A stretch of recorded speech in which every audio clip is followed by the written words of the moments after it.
Okay, and now we are to Rolla Middle School. I think we have 3 presenters coming down. Dr. Davis, Dr. Flynn, and Mr. Hauk. Good evening. Good evening. Can you guys hear me okay? Or do I need to speak up? Because wait till Dr. Flemming comes up here. She's got a little bit of laryngitis. I know a guy. Ah. It is just a shameless plug. Funny.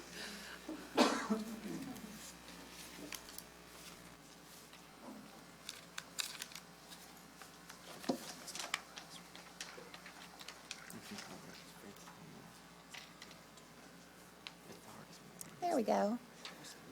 Well, I am Dr. Davis, and I'm the middle school principal. I think I'm going on my 11th or 12th year.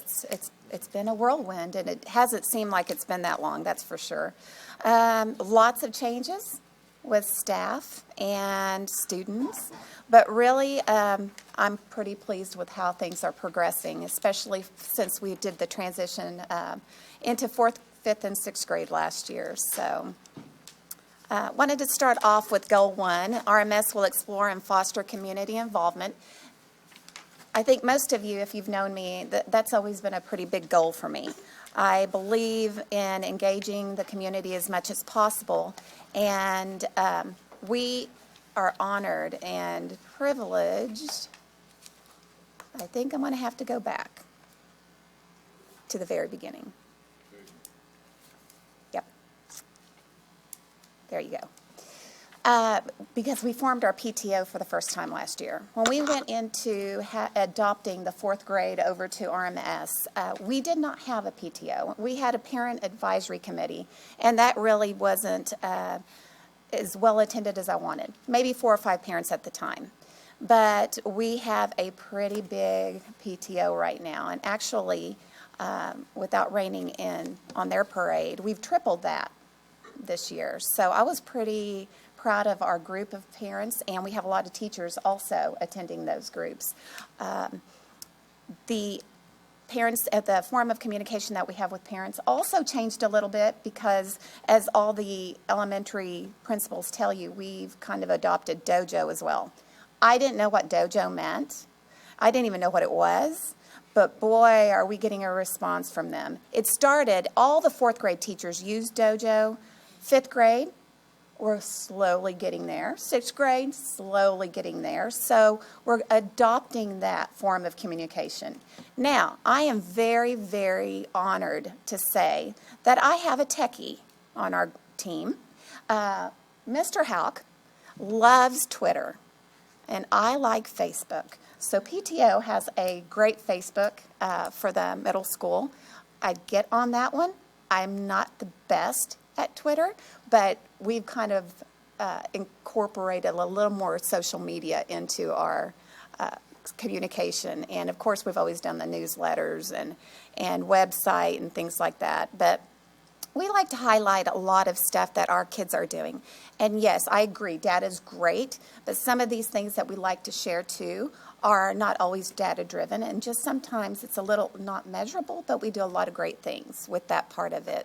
So another thing that I'm not sure that I spoke to you guys about, it's a passion for me, it will always be a passion for me, is that I've increased the whole team's communication with child advocacy, not just RMS, but around and across the district. We needed to form some kind of allegiance with Division of Family Services, the juvenile office, and the local police department. We found that we were going in different tracks when it came to kids, and so a couple of us decided that we were going to form something called SAM. Now, if any of you know, and a lot of people in the town of Rolla know Mr. Potts, his first name is Sam.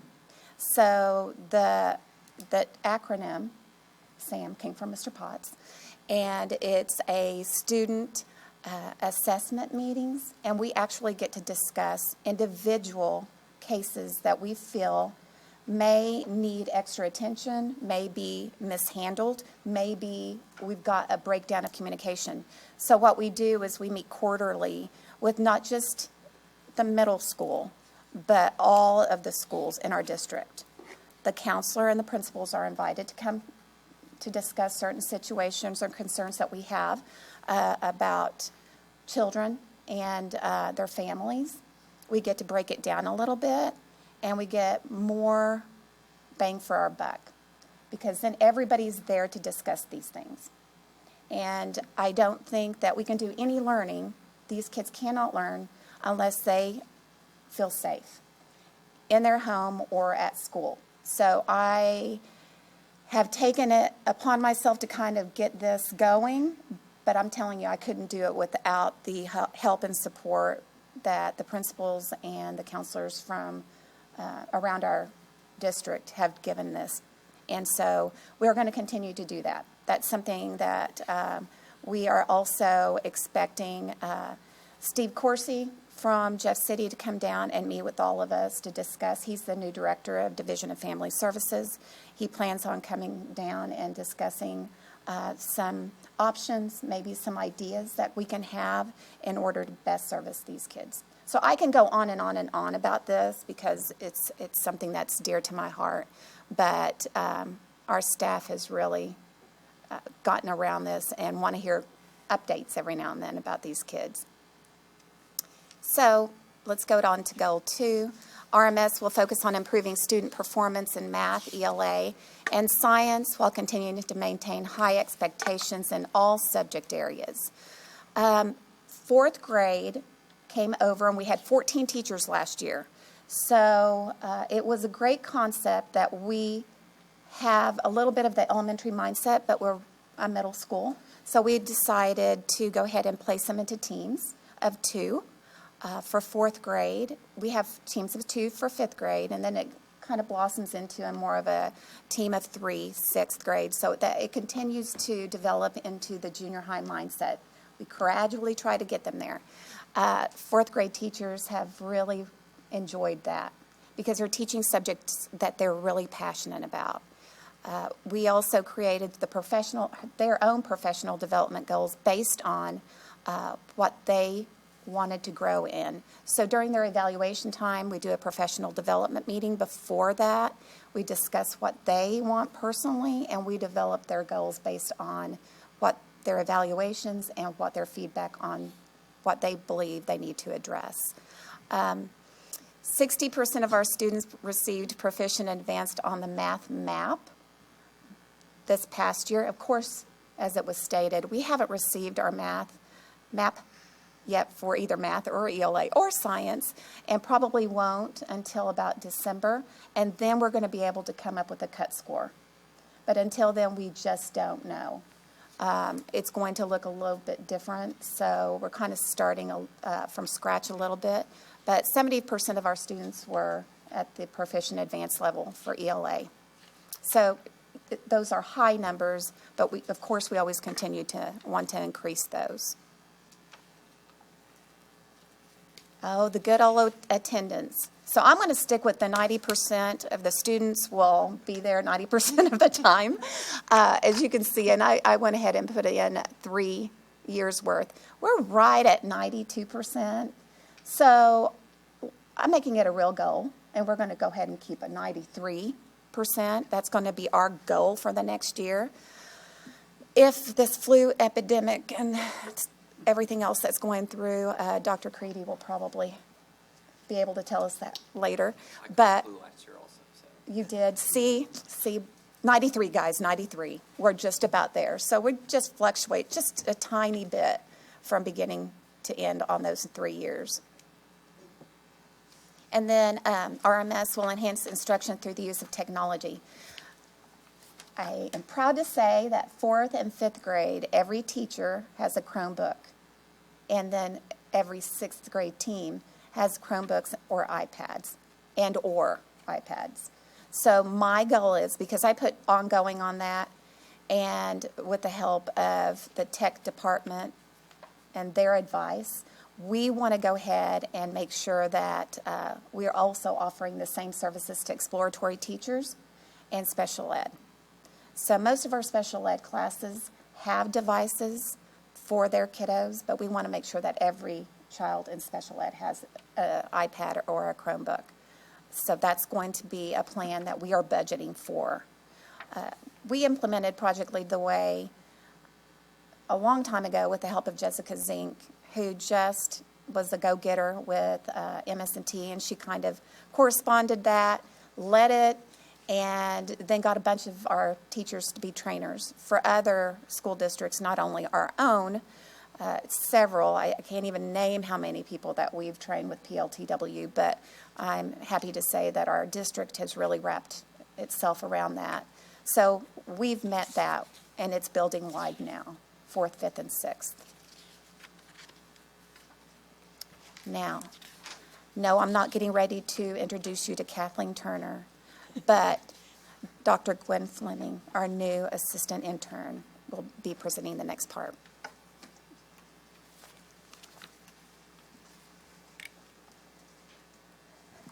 Good evening. I told her that was wishful thinking. This is a rough one, but shows my dedication to be here tonight. Wishful thinking on Kathleen Turner. Well, I'm going to introduce to you the current school improvement plan for this school year. There we go. All right, so goal 1. We know that relationships with teachers are vital to student success, but we also know what's vital to student success is the relationship that we as schools develop with our community and our parents. It's very important. So goal 1 with RMS will not only explore but foster community partnerships to establish supports for our students physically, emotionally, and intellectually. RMS will include the PTO. The PTO has been fabulous, but they are rocking and rolling, and they are really stepping up to the bar. They're going above and beyond. They have already helped out with things that they didn't last year. I believe the first responders luncheon, they're planning on that. Kindness Day, they did a dessert buffet, and I will tell you, everybody loved that. That was outstanding. We're also going to include the PTO to help provide MAP incentives for all students that are testing, to let all students know that they're doing a fabulous job preparing for this and that this is important. Not just PTO, but again, we understand that the community organizations and clubs are very, very important. For example, Rolla Downtown Business Association partnered with us in having the Celebration of Nations coloring poster contest. That was a wonderful experience for our kids to be able to meet with international students from Missouri S&T. We have the community food drive that Stuco will be doing. Again, I thought they said fill a Ford was a person, but apparently I mentioned before they actually fill a Ford truck with food. Also, with Kindness Day campaign, I tell you what, it was fabulous to be part of that. But really all the kudos goes to our teachers, the Kindness Day committee, and the community volunteers that they had come in. We even had the Missouri S&T basketball team come in and escort the volunteers who were there. And it really provided students with an opportunity to not only learn about kindness, but compassion and tolerance, which I think is a lifelong lesson that we need to be teaching. There we go. Goal 2, we know the importance that there is to provide an adaptive learning community. And we do that because we want our staff to be effective and to inspire others for learning. One of the ways that we do this, that you're well aware of, are our CSD days. So our teachers then are able to come in, they're able to collaborate, they're able to share ideas, they'll meet on CSD days for vertical teaming, as well as grade level teams to collaborate. During this time, they are able to create and utilize shared instructional resources, which again is vital to our students. As well as RMS certified staff will earn a minimum of 6 hours of district and building approved technology training, which we know is very important to our district.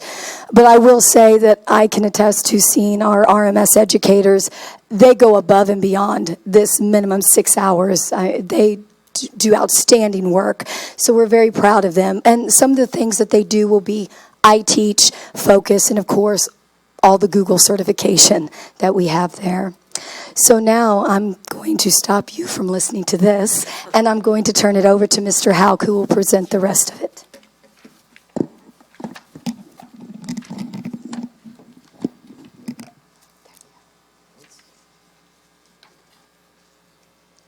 Hey, I'm Rob Hauk. I'm the assistant principal, or the other assistant principal at Rolla Middle School.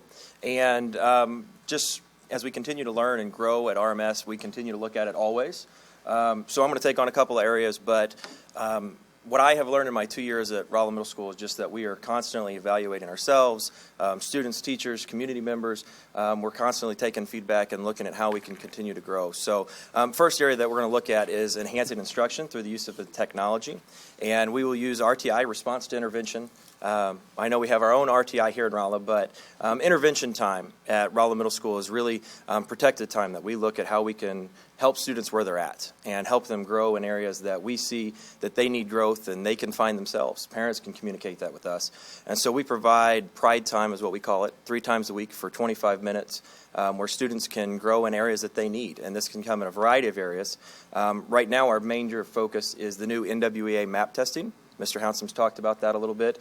But using that in connection with ExactPath, our teachers are really loving those programs right now and seeing where students are at as specific goals, whether it's math, reading, or language arts. They can find a specific skill set that a student is at, and they're working using those programs to try and raise up that area. And looking at the data, they can try and move that and adjust. Okay, wait a minute, maybe it was just a bad day for the kid, or you know, this is an area that I've seen that is beyond just that one testing, and they can help adjust those goals. But really, NWA is more than just a snapshot. It's an ongoing growth. And so we're going to use that throughout the year and continue to test. We have 2 more NWA tests. But in connection with ExactPath, our teachers have already started using that to see how we can help students grow in specific areas, not just overall as a math goal, but specifically in whatever concept they're working on, and it goes beyond just the grade level. So if we have a student who maybe is behind a grade or 2, it tells them at that grade level that they're at, or if they're advanced, it can meet them at that area as well. So our teachers are really excited about it, and so far we've had a lot of positive reviews from our students as well, who are really excited about the new. Rob, will you just walk us through how that's done, how they do the NWEA? Yeah, okay. I think we've heard about it a lot, but just take us step by step. Yeah. So we took 2 weeks at the end of September, and I kind of gave it to our teachers and said we need to test. And each test is it's an adaptive test, so it goes and fluctuates with the students as they answer questions. And Sitting at a computer. Yep, so they're sitting at a computer, sorry. Yeah, sitting at a computer, taking this online test. And so we set it up as one day you're going to take the math test. So students would sit down. They have resources available to them, similar to any other testing if they need a calculator, scratch paper, whatever it is that they need. And the students will just answer the questions. And what we gave, thanks to Mr. Hounsom's leadership and working with a team of the tech team and so forth, we set up expectations that we relayed to the students. It's adaptive, so you're going to struggle some. It's designed that you're going to miss questions, and the questions are going to get harder. And so we had to set those expectations for students and talk to them about that. What's this test going to look like? And as they continue to work through it, we continue to kind of learn and deal with some of the difficulties of just the test itself. When you get that many kids testing at one time, sometimes the computers don't always cooperate and what that looks like. But once we finished the testing, we were able to get the data through NWEA, which gave us specific skills necessarily. And then Mr. Hounsom and his office actually took that data and put it through the ExactPath program. And that creates a plan for the kids, which is really the cool part. So when our teachers got that information on the October CSD day, they weren't really sure what we were going in there for. But it actually sets out the path using the information from the test and says, okay, so Mr. Myers, you have 4 areas in math. These are your 4 concepts: adding integers, subtracting integers, whatever that may be at that time. And they actually connect to state standards. So teachers can go in and see how it connects to the Missouri Learning Standards. And then students go into the program, which is what we're doing now, and they have lessons. So they have a video or they have an article that they get to read. Then they have practice questions, and then they have a quiz. And in order for the student to move on, they have to get 4 out of 5 questions right on the quiz. And if they don't get it right, they get to go back and redo. And so at the middle school, how we're doing that is teachers are using that, but we're not using that as a standalone item. We're taking that information and we're still doing small groups. We're still working with students. Because although the program is great, you still have to have the individual behind the program. And so our teachers are really working through that now as what that looks like. And it's really just a nice piece in addition to our teachers and what we have as curriculum, just to help students kind of move to that next step. And I think it was really eye-opening for our teachers. We knew there were deficiencies with students in certain areas, but this gave us specific areas that they may be deficient in. So it's really been a nice tool for us, and I think it's only going to continue to get better as we understand it more and as we continue to kind of learn from the program. So. Do the parents get feedback on that at all? We do have a piece where we have a student profile that will show parents kind of where the student is at, specific areas. It'll show them the growth through the test as far as what they've done. We have not approached how we're going to do that quite yet, just because it's so new. We're afraid to give the information too early and then have to kind of retract on that. But eventually down the line, I think that's a nice tool we're going to be able to use for parent-teacher conferences, or if we see a student who's maybe struggling in an area, we need to go to more advanced measures. That's going to be a nice tool for it. Jamie, did you have another? Well, I just wondered, so that gives you a good assessment of plan, Mhm. and then you go back and, does the student go back and do it again at a certain point? and Yep. Measures. Yeah, so the exact path is constantly changing and evolving based on how the student's doing. So if they're struggling on your 4 assessment areas that you're at right now, if you're doing well, you'll continue to advance down the path and pick up new goals. If you struggle, then you can actually work backwards, and the teachers can work with you on that. And then the overall goal we'll do again as well. We test 2 more times throughout the year. I think we're looking, our next assessment is going to be February? Is that January? Late January. Late January, and so we'll come back again and we'll retake that original test and we'll get a whole new load of data, and hopefully we'll be able to see how they've progressed. And so again, this is not just a one shot, this is where you're at, but we're looking continually throughout the year at how we've advanced students and how much the students have grown themselves. So Yeah, well, thanks. I mean, Yeah. Craig shared this with us not too long ago, but Yeah. it's good to hear how it's actually being yeah. implemented. Yeah, it might be nice to see maybe some results on how it's implemented as well. And this is in addition to math. But we will still just bring This- math. So this is an evolution of going back to the quarterly common assessment. We've always done local assessments. We've, in the past, they've been quarterly common assessments. We've given that common grade levels and subject areas. As the standards have changed over the years and as technology has grown, this tool is a little bit better. It's valid, reliable, and it allows us to truly show student growth throughout the year. And like Rob said, this is all very new to us. Once we get into this, we'll do some student goal setting on the amount of growth that is typical and that students can expect to see and maybe that they shoot for. We've given it once. We've just started the learning paths, and so we're still learning a lot. But I think the initial assessment and the initial look at exact path, I think it hasn't seemed too threatening, it hasn't seemed too overwhelming, and it seems to have hit some targets that maybe is kind of interesting at finding the learning gaps that kids have. So I think it has real potential, and we'd like to get better at it, but that's kind of where we are right now. Agreed. So what percentage of our students have learning gaps that are identified through this program? Do you Well, know? all of them. All of them. So if somebody is above grade level, they'll determine what gaps they have to move forward? or- So it will find the first learning gap that is measured in the assessment.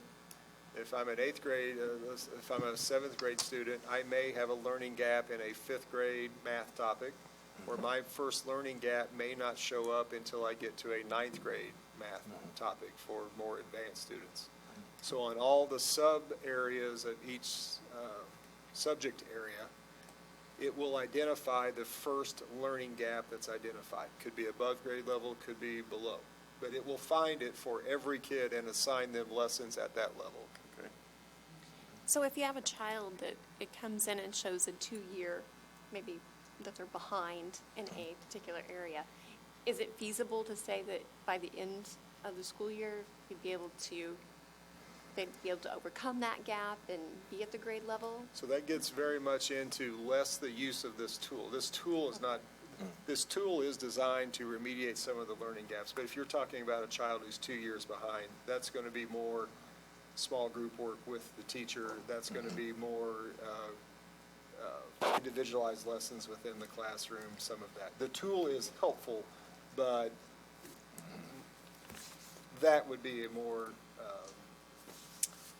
maybe more intensive remediation than this tool is designed for. Okay, thanks. So again, so far it's a great tool. We're still doing our student growth measures, our SGMs, similar to the quarterly assessments. So pre-test the students and post-test. We're not getting out of that pattern yet. As we look at growth, we're still trying to monitor ourselves. And so those tests are designed by the teachers and then given, and they evaluate throughout it to see where students have grown and how much they've grown in that particular chapter or unit or subject area. And so we're continuing to evaluate students and using that data for our pride time or intervention time. And we're also looking at other areas as well. Our counselors are doing social groups during that time to work maybe on social skills. And so it's not just academic areas, but social emotional areas as well that we try and intervene with students and just give them some support as much as we can. The other thing up there I'll just hit very quickly, Dr. Davis talked about our increase in technology. One of the things that we are continuing to look at as well is document cameras. So teachers can actually write on a document and display up on the screen and just be an interactive tool that the students really like and enjoy. It's becoming really popular in the middle school where teachers are requesting that more and more, in addition to having the Chromebooks on or in the hands of every student in every classroom as well. So continuing to grow in all areas as much as we can. On Goal 4, we're going to ensure that all 4th through 6th grade students receive a continuum of academic and social emotional support. One of the areas that is not met by the NWEA test is writing. And so as a building, we're really looking at writing and how we can continue to improve writing. And I know Mr. Hounsome is looking at continuing to change the ELA curriculum and adding a writing piece to that as a district-wide goal for our district here in Rolla. But in our building, we've added some writing experts, I would say, who've come in from other districts and are new teachers for us, and they're going to help train our teachers on what they've done in the past at their districts and kind of steal some of their ideas on what we can do to get started already before we adopt a new curriculum and before we look at some new ideas. They're going to try and train our teachers. So one of the CSD days coming up in November, December, they're going to talk about some of the things that they've learned in the past and some of the programs they've implemented and try and just support our teachers in areas on how we can continue to improve writing. And as the year goes on and we figure out what we're going to move towards, our building's going to also continue to work with Mr. Hounsome and kind of evolve what we're going to do as far as a writing program. One thing that Dr. Fulton from the junior high has started that we're in connection with as well is looking at alternative programs. Not just the alternative program, but also our building. We have to look internally at what alternatives we have for our students. What else are we doing that we can offer support for a student who's struggling? Is there maybe a group such as social skills that I mentioned Ms. Fleshman uses, our counselor?